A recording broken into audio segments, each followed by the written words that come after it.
Hi guys, welcome back. Today we're going to work on getting this bent radiator support out of this car and the radiator. I started by disconnecting the battery. Next we're going to try to get the radiator shroud out.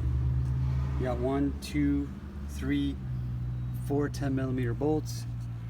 We got a bolt here. Looks like might have a couple screws underneath. And then we'll just work our way around. Whatever we find, we'll take off. Might have to take this off.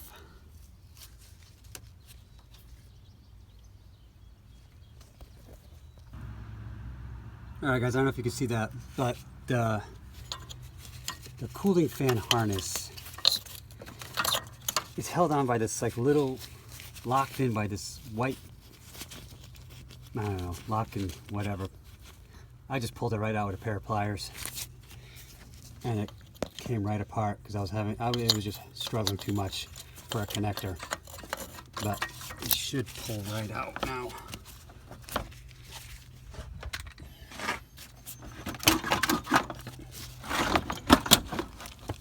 There might be something else. Yep. I think that's it for the cooling fan. Let's see if there's anything stuck to it. It looks like there's another wiring harness down here somewhere. And it looks like it's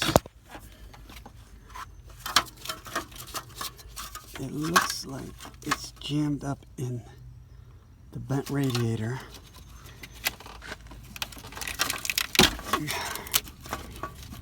So that might have to be pried out. I don't know if you can see that right here. The wiring harness is like stuck inside the bent radiator.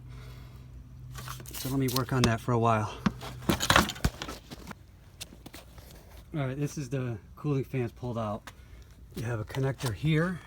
This is the one I was telling you about with that little locking pin. This is actually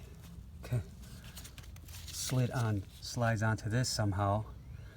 Makes it even more difficult to remove. And then the other side, there's a connection right here that just slides right out.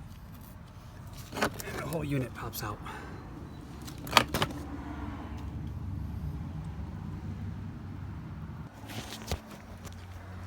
Alright, after removing the radiator fans, there's a couple more connections you got to remove to get this radiator out. You got the transmission oil lines, oil cooler lines, one here, and I used a 5/8 wrench to get that out. Another connector to unplug right here. This hose got to come off, and this should pull straight out, and it does.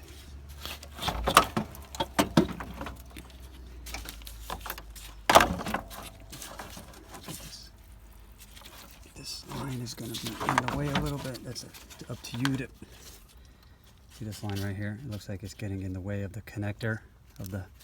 I might be able to swing it around, but I might just take that off so I don't bend it out of shape. Make sure you have drip pans underneath, and then we'll get this out. Alright guys, when you take out the radiator, you got to remove the low coolant sensor.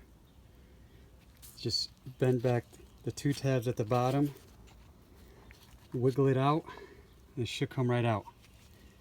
Not sure if your new radiator will come with one, but it's a good idea to save this one just in case the new one doesn't come with one, so you don't got to buy another one.